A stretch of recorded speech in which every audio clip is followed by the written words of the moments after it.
नमस्कार दोस्तों, स्वागत है आप सभी का हमारे चैनल पर। अभी तक की सारी बड़ी और जरूरी खबरें हम आपके लिए लेकर आए, तो चलेंगे एक एक बड़ी खबर की ओर। लेकिन उससे पहले अगर आप मानते हैं कि हमारे भारतीय सैनिकों में शौर्य और वीरता की कमी नहीं है, साथ ही मोदी है तो हर चीज मुमकिन है, तो अभी कर दीजिए इस वीडियो को लाइक, चैनल को कर दीजिए सब्सक्राइब, बेल आइकॉन दबाइए, साथ ही कमेंट बॉक्स में लिख दीजिएगा जय हिंद। तो चलते पहली बड़ी खबर की ओर, जहां आपको बताएंगे कि भारत सरकार ने दिया चीन को तगड़ा झटका। जी हां दोस्तों, टिकटॉक समेत 59 चीनी एप्लीकेशन पर लगाया प्रतिबंध। बताएंगे पूरी खबर दोस्तों। साथ ही आपको बताएंगे जहां पर चीन से तनाव के बीच आई ये बड़ी खबर बताएंगे। साथ ही चाइना ने भी माना कि भारत अगर हमें बॉयकॉट करेगा तो हमें कितने प्रतिशत से नुकसान हो पाएगा। जी हां दोस्तों, बताएंगे पूरी खबर। साथ ही आप लोगों के कहने पर हम रोजगार से जुड़े हुए खबरें भी लेकर आए हैं दोस्तों, और हर तरह की स्कीम योजनाएं लेकर आए, तो बने रहिएगा वीडियो के अंत तक, और इस वीडियो को अंत में शेयर करना बिल्कुल मत भूलिएगा अपने भाई बंधुओं में। तो शुरू करते हैं पहली बड़ी खबर की ओर से, जहां आपको बता दें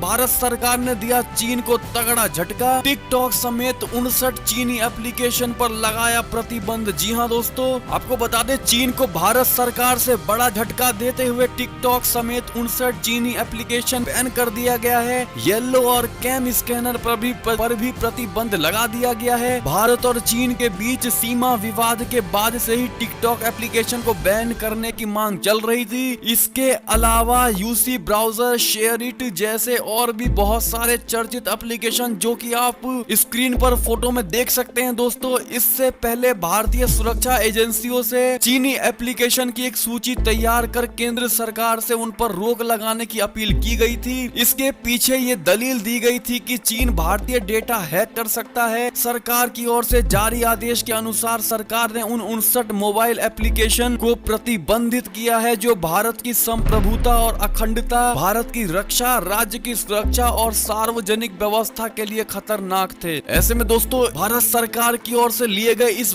बड़े एक्शन का आप कितने प्रतिशत बहुमत से समर्थन करते हैं दोस्तों, और साथ ही आप में से कितने ऐसे लोग हैं जो इन एप्लीकेशंस को पहले ही अपने फोन से डिलीट कर चुके हैं या उन्होंने सुनने के बाद कर दिया, वो हमें कमेंट सेक्शन में जरूर लिखकर बताइएगा। और आप लोग कितने खुश हैं इस खबर को लेकर, लिखना मत भूलिएगा। तो चलते एक और बड़ी खबर की ओर, जहां आपको बता दें चीन से तनाव के बीच आई ये खबर। 27 जुलाई तक 6 राफेल लड़ाकू विमान पहुंचेंगे भारत। जी हां दोस्तों, सही सुना आपने। भारत चीन सीमा तनाव के बीच फ्रांस से 6 राफेल लड़ाकू विमानों के 27 जुलाई को भारत पहुंचने की संभावना है। ये विमान पहले मई में पहुंचने वाले थे, लेकिन कोरोना वायरस से उत्पन्न हुई स्थिति के चलते ये समय पर भारत को नहीं मिल सके। सूत्रों ने बताया कि फ्रांस से उड़ान भरने के बाद ये विमान भारत के अंबाला शहर स्थित एयरफोर्स स्टेशन पर लैंड करेंगे। पहले 4 राफेल विमान आने वाले थे, लेकिन बताया गया है कि अब भारत के रिक्वेस्ट करने पर 6 के 6 विमान एक साथ पहुंचने वाले हैं। जी हां दोस्तों, जिसको लेकर अब चाइना को भी पता चलने वाला है कि भारत पूरी तरह से तैयार है, और भारत पर अगर अगली बार थोड़ा सा भी आक्रामक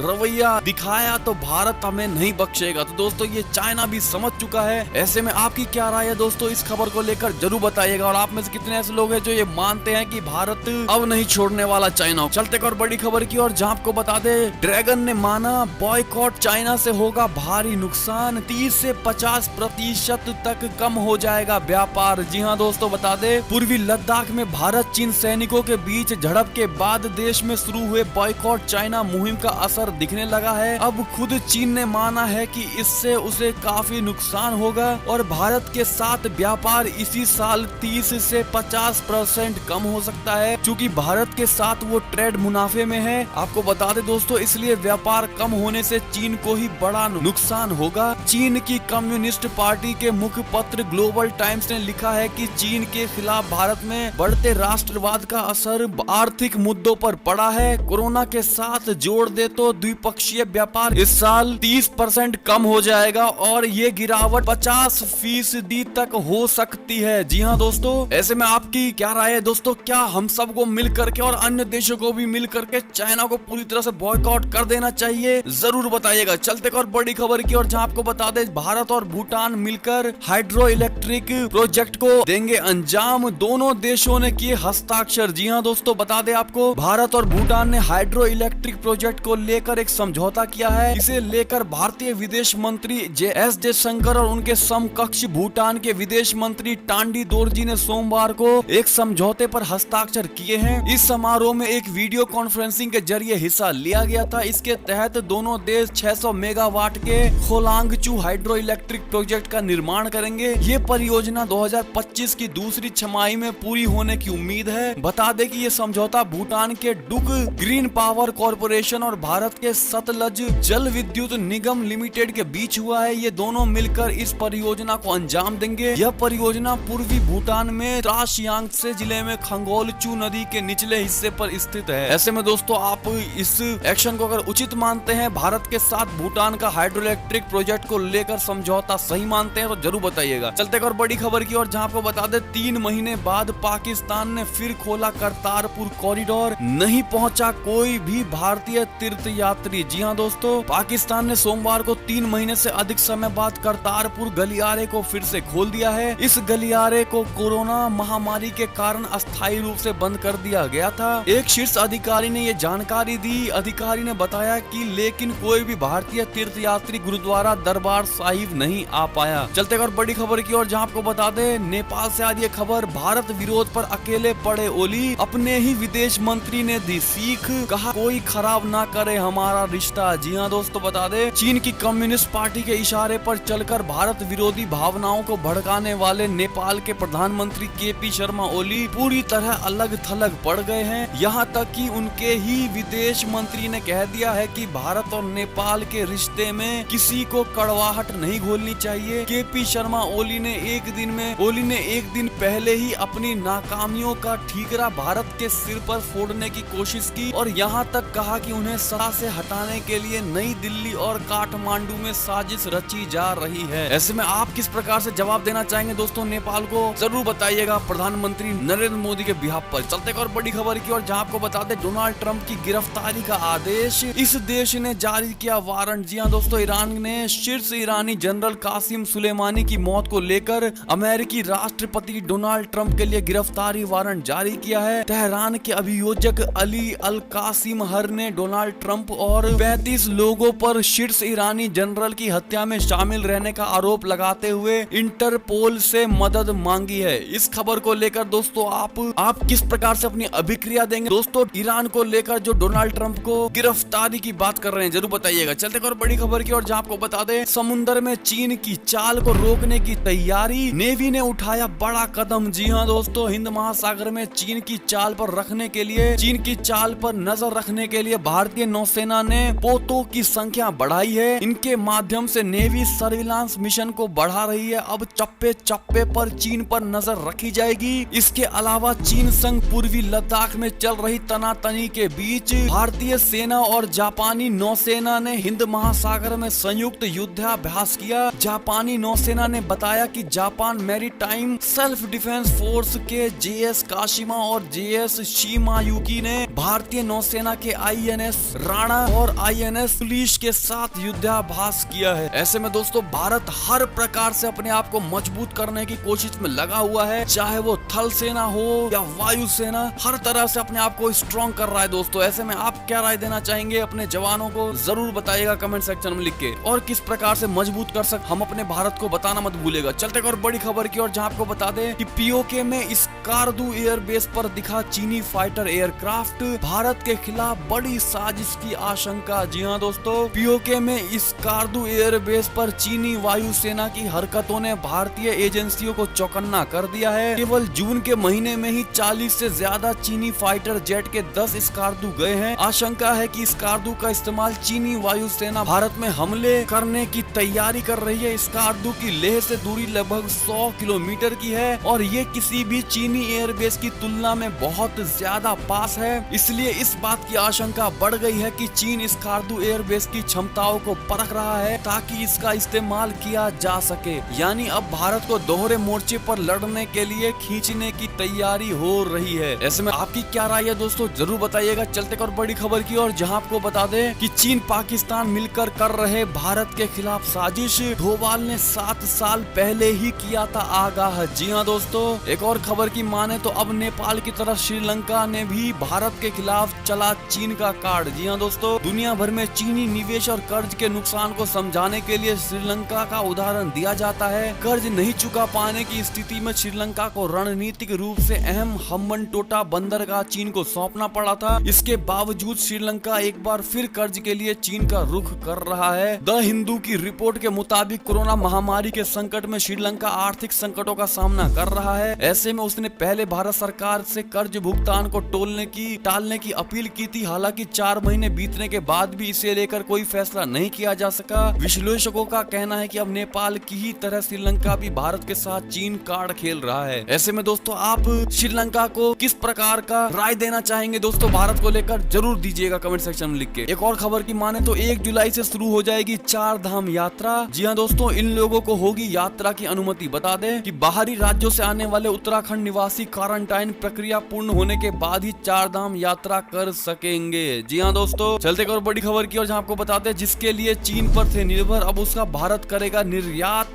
सरकार की हरी झंडी। जी हाँ दोस्तों, कोरोना संकट की वजह से स्थितियों ने ऐसी करवट ली है कि भारत को अपनी ताकत का एहसास हो गया है। दरअसल जिन चीजों के लिए भारत हमेशा पूरी तरह से चीन समेत दूसरे देशों पर निर्भर था, आज उसी फील्ड में भारत ने अपना सिक्का जमा दिया है। अब भारत दुनिया भर में सप्लाई करने के लिए तैयार है और सरकार ने भी हरी झंडी दिखा दी है। जी हाँ दोस्तों, आपको बता दें दरअसल कोरोना के फैलने से पहले Bharat personal protective equipments kit की सप्लाई के लिए विदेशों की तरफ देख रहा था, क्योंकि भारत में मार्च से पहले क्लास 3 लेवल पीपीई किट नहीं बनी थी। प्रधानमंत्री नरेंद्र मोदी के आत्मनिर्भर भारत के संकल्प को सबसे पहले इस इंडस्ट्री ने साकार कर दिया है। एक और खबर की माने तो गलवान में तनाव कम करने को चीन से तीसरे दौरे की बैठक, आज चुशूल में होगी वार्ता। जी हाँ दोस्तों, एक और खबर की माने तो उत्तर प्रदेश से आ रही है खबर, बुंदेलखंड के हर घर में पहुंचेगा नल से जल, सीएम योगी आदित्यनाथ जी शुरू करेंगे नई योजना। जी हाँ दोस्तों, एक और खबर की माने तो नकवी ने विपक्षी पार्टी पर लगाया आरोप, कांग्रेस की स्थिति अधजल गगरी छलकत जाए की तरह हो गई है। जी हाँ दोस्तों, केंद्रीय अल्पसंख्यक कार्य मंत्री मुख्तार अब्बास नकवी ने लद्दाख में भारत चीन के बीच हुई हिंसक झड़प को लेकर सोमवार को कांग्रेस एवं राहुल गांधी के हमले पर पलटवार किया। उन्होंने कहा कि विपक्षी पार्टी को यह हजम नहीं हो पा रहा है कि मौजूदा सरकार रिमोट से नहीं चलती है। उन्होंने राहुल गांधी पर निशाना साधते हुए ये भी दावा किया है कि अपने को महाज्ञानी साबित करने की कोशिश में वह हर दिन कांग्रेस का बंटा धार कर रही है। अगर आप भी मानते दोस्तों कि ये बिल्कुल सही बात कही है नकवी जी ने, तो आप कमेंट सेक्शन में लिखना मत भूलिएगा। और आप अपनी तरफ से दोस्तों राहुल गांधी को क्या राय देना चाहेंगे जरूर बताइएगा। एक और खबर की माने तो गृह मंत्रालय ने दिल्ली के हर इलाके में चल रही डोर टू डोर स्क्रीनिंग को रोकी, अब फोकस कंटेनमेंट जोन पर। जी हाँ दोस्तों, चलते एक और बड़ी खबर की और जहाँ आपको बता दें कि अब किसी राज्य से श्रमिक स्पेशल ट्रेन की मांग नहीं, जरूरत हुई तो चलाएंगे रेलवे ने कही है बात। जी हाँ दोस्तों, प्रवक्ता ने कहा केवल कर्नाटक की ओर से एक ट्रेन की मांग की गई थी जो कल यानी सोमवार बेंगलुरु से मुजफ्फरपुर के लिए चलाई गई। ऐसे ही जिस प्रकार की मांग आती रहेगी हम ट्रेनें चलाते रहेंगे और बिना मांग के हम कोई भी ट्रेन नहीं चलाएंगे। अगर आप दोस्तों मानते हैं कि ये बिल्कुल सही निर्णय लिया गया है या गलत लिया गया है, जो भी मानते हैं बताइएगा जरूर। चलते एक और बड़ी खबर की और दोस्तों, जहां आपको बता दें कि आप लोगों के कहने पर हम आपके लिए खुशखबरी लेकर आए दोस्तों कि अमेज़न में होगी 20,000 लोगों की हायरिंग, वर्क फ्रॉम होम की सुविधा। जानिए वैकेंसी के बारे में सब कुछ। जी हाँ दोस्तों, दिग्गज e commerce company Amazon India ने रविवार को कहा कि वो भारत में 20,000 लोगों की हायरिंग करने जा रही है। ये वैकेंसी कंपनी के कस्टमर सर्विस विभाग में है और हायर किए गए लोग भारत और दुनिया भर के ग्राहकों की मदद करके उनके शॉपिंग अनुभव को बेहतर बनाएंगे। हालांकि हायरिंग अस्थायी तौर पर की जाएगी। कंपनी ने कहा है कि अगले 6 महीने में ग्राहकों की संख्या बढ़ने के अनुमान को लेकर इन अस्थायी पदों को भरा जा रहा है। अस्थायी कर्मचारियों की भर्ती नोएडा, कोलकाता, जयपुर, चंडीगढ़, इंदौर, भोपाल, लखनऊ, हैदराबाद, पुणे, कोयम्बटूर, मैंगलुरु के लिए होगी। तो ऐसे में दोस्तों आप में से कितने ऐसे लोग हैं जो इन शहरों के हैं, वो हमें कमेंट सेक्शन में जरूर लिखकर बताइएगा। दोस्तों आपको बता दें कंपनी की ओर से जारी बयान में यह भी कहा गया है कि भर्ती अमेज़न के वर्चुअल कस्टमर केयर प्रोग्राम के लिए होगी, जिसमें वर्क फ्रॉम होम यानी घर से काम होगा, इसकी सुविधा उपलब्ध होगी। और जिन लोगों को लिया जाएगा वो लोग ग्राहकों की ईमेल, चैट, सोशल मीडिया और फोन के जरिए मदद करेंगे। इन पदों के लिए न्यूनतम योग्यता 12वीं पास है। साथ ही इंग्लिश, हिंदी, तमिल, तेलुगु या कन्नड़ भाषा पर अच्छी कमान होनी चाहिए। तो आप में से कितने ऐसे लोग हैं जो 12वीं पास है और उनको या तो इंग्लिश आती है या अच्छी हिंदी आती है, तमिल, तेलुगु, कन्नड़ आती है, वो जरूर बताइएगा हमें कमेंट सेक्शन में लिख के। तो दोस्तों आपको हम पूरी तरह से बताएंगे इस खबर के बारे में, बताना मत भूलिएगा। अगर एक और खबर की माने दोस्तों तो यहाँ निकली है 3900 से ज्यादा वैकेंसी, ऐसे करें अप्लाई। जी हाँ दोस्तों, कोरोना के तेजी बढ़ते मामलों के बीच देश की अर्थव्यवस्था को एक बार फिर से पटरी पर लाने की कवायद जोरों पर है। अगले कुछ दिनों में देश में अनलॉक के तहत कई बड़े ऐलान हो सकते हैं। इन सब के बीच बेरोजगार युवाओं के लिए सरकारी नौकरी के लगातार वैकेंसी भी निकल रही है। कोरोना संकट के बीच सरकारी नौकरी का सपना देख रहे युवाओं के लिए अच्छी खबर है दोस्तों। अगर आप भी सरकारी नौकरी के सपने देख रहे हैं तो आपको यह सपना साकार हो सकता है। भारतीय डाक विभाग ने उत्तर प्रदेश ग्रामीण डाक सेवा के लिए 3900 से ज्यादा पदों के लिए वैकेंसी निकाली है। इच्छुक और योग्य उम्मीदवार इसके लिए 7 मई तक आवेदन कर सकते हैं। दरअसल आवेदन की तारीख को 7 मई तक के लिए बढ़ा दिया गया है। जिन उम्मीदवारों ने अभी तक आवेदन नहीं किया वे भारतीय डाक विभाग की आधिकारिक वेबसाइट, जैसा कि आप स्क्रीन पर देख सकते हैं, उस पर जाकर 7 मई तक अप्लाई कर सकते हैं और आपको वहीं सारी डिटेल मिल जाएगी। आपको बता दें दोस्तों कि योग्यता 10वीं पास होनी चाहिए, ठीक है, और आयु सीमा 18 से 40 साल के बीच होना चाहिए। ऐसे में आप में से कितने ऐसे लोग हैं जो इस जॉब के लिए आवेदन कर सकते हैं, जरूर बताइएगा। एक और खबर की माने दोस्तों तो ट्रंप ने ऐसा कौन सा ट्वीट कर दिया जो करना पड़ा तुरंत डिलीट। जी हाँ दोस्तों, व्हाइट हाउस को देनी पड़ी बड़ी सफाई। बता दें अमेरिका के राष्ट्रपति डोनाल्ड ट्रंप एक विवादित वीडियो पोस्ट करके फिर एक बार चर्चा में आ गए हैं। इस वीडियो में उनका एक समर्थक व्हाइट पावर का नारा लगाता दिख रहा है। यह एक नस्लीय नारा है जो श्वेत लोगों को सर्वश्रेष्ठ बताता है। ट्रंप ने हालांकि थोड़ी देर में ही ये वीडियो हटा दिया, जैसा कि आप ट्वीट में देख सकते हैं। चलते एक और बड़ी खबर की ओर, जहां आपको बता दें कि कोरोना के मरीजों के इलाज के लिए हम बना रहे हैं प्लाज्मा बैंक, सभी करे दान। जी हाँ दोस्तों, केजरीवाल सरकार की अपील है लोगों से। ऐसे में आपकी क्या राय है, जरूर बताइएगा। एक और खबर की माने तो सीए छात्रों को सुप्रीम कोर्ट से बड़ी राहत, परीक्षा में शामिल होने पर मिलेगा ऑप्ट आउट स्कीम का लाभ। जी हाँ दोस्तों, चलते एक और बड़ी खबर की ओर, जहां आपको बता दें कि कोरोना की वजह से कल दिल्ली में कटे इतने सारे चालान, जानकर रह जाएंगे हैरान। जी हाँ दोस्तों, दिल्ली पुलिस ने 29 जून को शाम 4 बजे तक दिल्ली के अलग अलग इलाकों में कोरोना के ऐसे दोस्तों के चालान काटे जो बिना मास्क लगाए बाहर घूम रहे थे, सोशल डिस्टेंसिंग की धज्जियां उड़ा रहे थे और सड़कों पर थूक रहे थे। आपको बता दें दिल्ली पुलिस ने ऐसे 572 लोगों के चालान काटे हैं, जबकि